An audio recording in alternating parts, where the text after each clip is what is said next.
Fala galera, tudo bem? Vocês certamente viram a notícia em relação à regra do impedimento, né? Essa já é uma notícia antiga, na verdade, é um papo antigo, aquela ideia que o Wenger defende e tudo, mas agora os testes foram aprovados num primeiro momento, a ideia vai ser apresentada à International Board, ainda não está tão perto assim de ser aprovada em relação a ser implementada como mudança na regra do jogo, mas não deixa de ser um passo adiante nessa tentativa que alguns defendem, outros não. Só que eu acho que tem mais de uma forma de olhar para essa história. Tô falando da questão de acabar teoricamente com a história da mesma linha, né? E você passar a considerar um jogador impedido apenas se ele tiver com o corpo inteiro à frente do último defensor. Então tem a imagem que foi divulgada, até como uma imagem que é de certa forma a propaganda do tipo de lance, né? Mostrando a diferença do que é e do que vai deixar de ser, o que é o impedimento e tudo, que é essa questão de você passar a considerar que um jogador com quase o corpo todo na frente, se ele tiver alguma partezinha ainda na mesma linha do último defensor, ele vai ser considerado em condição legal. Basicamente é essa a mudança proposta. Eu acho que tem duas formas diferentes de avaliar isso aí, tá? Uma delas é o sentido de avanço tecnológico ou uma tentativa de combater discussões que existem. E aí a gente está falando muito mais de questão de VAR, da questão das linhas e tal. Eu particularmente, aí eu acho que não vai muito da opinião de cada um, eu particularmente acho que você só vai mudar o lugar da discussão. Em vez de discutir se está um pouquinho à frente ou não, você vai discutir se sobrou uma parte ainda na mesma linha do último defensor ou não. Lances milimétricos continuarão milimétricos. Só vai mudar onde vai estar essa discussão.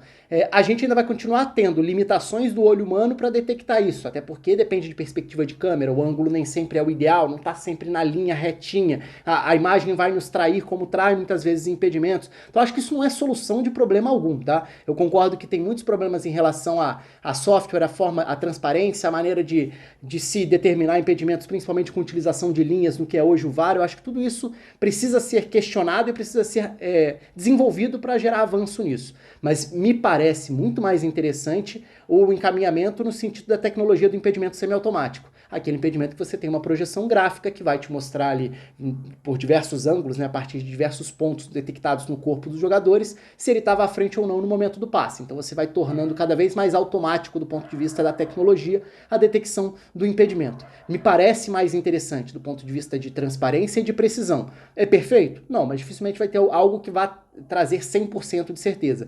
Ainda assim é melhor do ponto de vista de resposta, de transparência e de convencimento também do público em relação às linhas que são usadas em diversos campeonatos, como no Brasil atualmente. Então me parece muito mais interessante apostar no desenvolvimento dessa tecnologia. Uma coisa não anula a outra, tá? Porque essa tecnologia pode ser usada mesmo com a mudança da regra. O que eu estou querendo dizer é que não acho que dê para criar a ilusão de que essa mudança de regra resolveria discussões de impedimento. Acho que não mudaria em nada.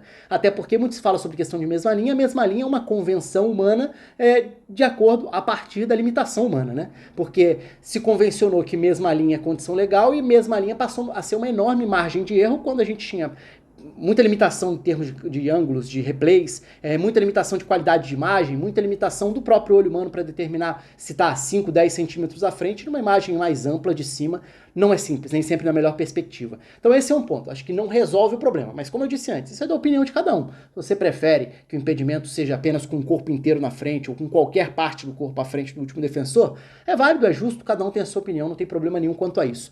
O meu ponto principal do vídeo aqui é uma outra abordagem, que eu acho que ela não tem sido tão utilizada, tão feita assim diante desse debate. Esse debate está muito voltado para contestações de VAR, para questões de discussões sobre linha, sobre o que é, o que não é, o que deve ser, espírito da regra, etc. O que são discussões válidas, mas eu ficaria mais atento a impactos disso no jogo. E se a gente for pensar, pequenas mudanças do futebol, pequenas mudanças de regra no futebol trazem grandes transformações na maneira em que o jogo é jogado. Se você for parar para pensar, qual a última grande mudança de regra que você se lembra aí, que pode ter impactado? Talvez muita gente vá falar, o recuo para o goleiro, né? Nos anos 90, quando o goleiro deixa de poder pegar com a mão uma bola recuada por um defensor e tal. Essa foi uma mudança bastante radical. Tem bastante tempo também.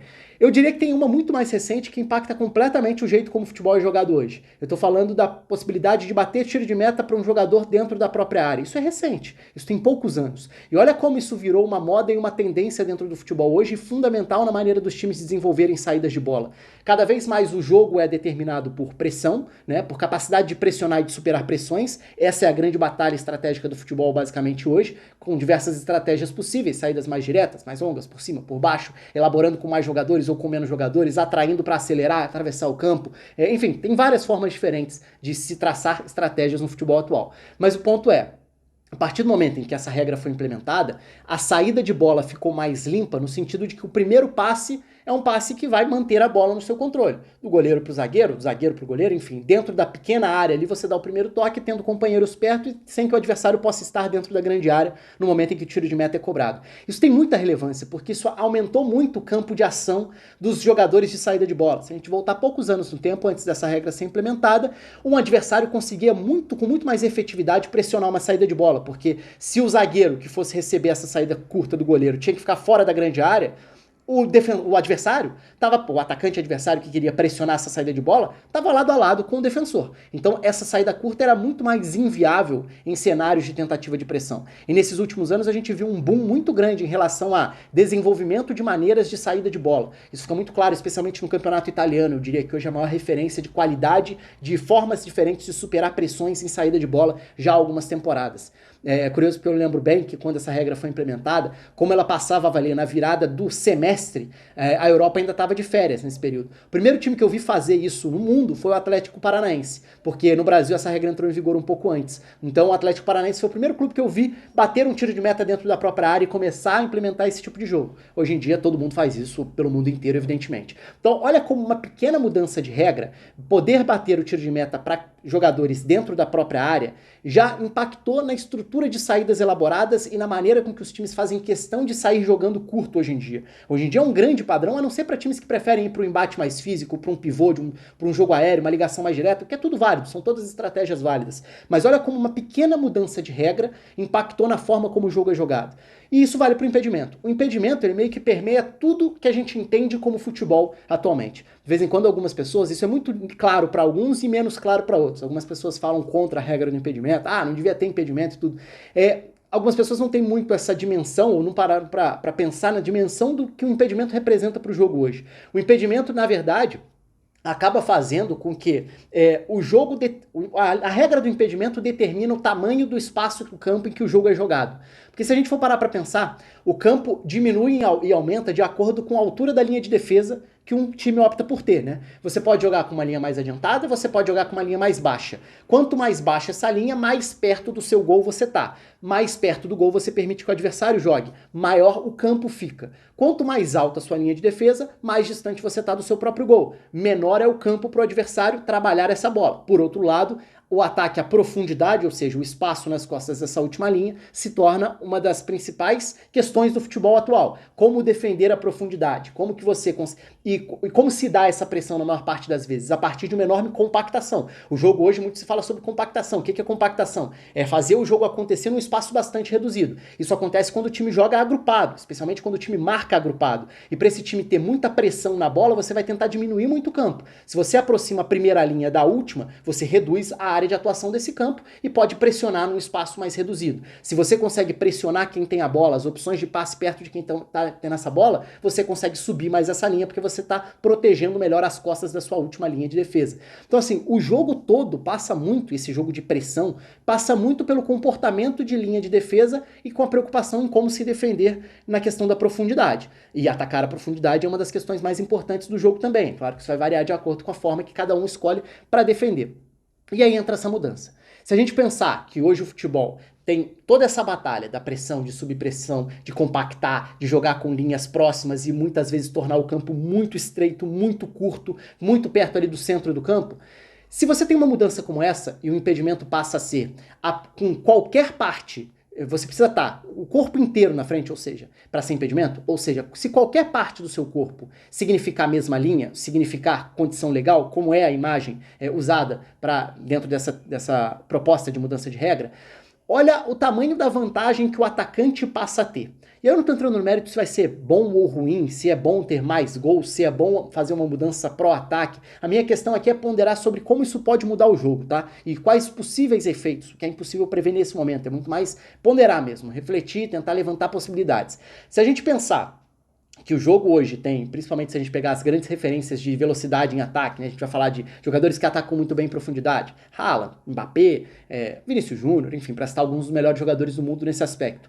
Imagina o tamanho da vantagem que é ter 99% do seu corpo à frente do último defensor no momento do passe. Se já é difícil marcar e se cada vez a gente vai ver maior preocupação com a coordenação e a orientação corporal, né, a forma como a linha de defesa precisa ter coordenação para manter essa linha sem ter um jogador fora dessa linha dando condição legal para todo mundo, a forma como você precisa, e muitas vezes a gente vê esses jogadores alinhados de lado para você ter um tempo mais rápido de reação para correr para trás quando é o caso, essa proteção ao espaço vazio. Se você joga com essa linha de defesa muito perto do meio campo, a gente está falando de 40, 50 metros que você tem que correr para trás para proteger o espaço se a bola for lançada por ali. O jogo hoje inteiro passa muito por isso. Uma mudança simples no tamanho da vantagem que o atacante pode ter em relação ao defensor nesse ataque à profundidade, pode condicionar muito a forma dos times defenderem. Porque a gente pode começar a ter algumas consequências disso aí. O que será que vai acontecer? Será que as linhas de defesa vão precisar ficar mais baixas? Será que os times não vão poder subir tanto essa última linha? Porque senão você está oferecendo uma vantagem que o adversário já tem por poder sair na frente. E mais um espaço muito grande para ele receber nas costas um passe em profundidade. Isso vai fazer com que essa última linha tenha que baixar. Caso essa última linha baixe, isso pode ter duas consequências. Os times vão pressionar menos lá em cima, que seria o caso para você tentar manter uma certa compactação, ou seja, você desce um pouco mais o bloco para tentar manter um time agrupado, só que aí vai ter que ser mais perto da sua própria área, para você não ceder tanto espaço nas costas da última linha.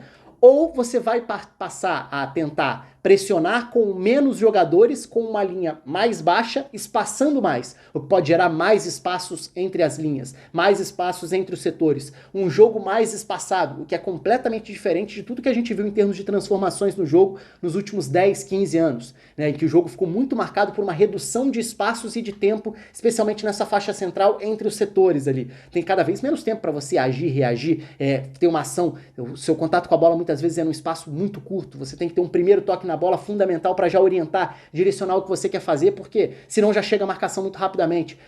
Essas são possíveis consequências. Então, é uma sutil mudança do ponto de vista de, agora vai ser apenas, se você tiver uma parte do seu corpo, com 90% do seu corpo à frente do último defensor, ok, vamos considerar a mesma linha e não vai ser mais impedimento. Ok, pode achar positivo, pode achar negativo, vai de cada um. Agora, o que será que vai acontecer com as linhas de defesa nesse caso? Será que elas vão baixar mais? Será que isso vai significar um menor uso de pressão? Será que os times vão passar a esperar mais no próprio campo? Será que vai ser usada uma saída muito mais para atrair e lançar em profundidade do que tentar ir elaborando essa saída com jogadores mais próximos? Será que os jogos vão ficar mais espaçados, consequentemente mais lentos? Os jogos das últimas décadas foram muito marcados pelo dinamismo, pela velocidade, pela intensidade. Intensidade é a palavra-chave para definir o futebol nos últimos 15, 20 anos, né? E é claro que isso também é um pouco cíclico. Ao longo da história a gente viu isso indo e voltando, até pelas diversidades estratégicas de tendências, táticas e tudo.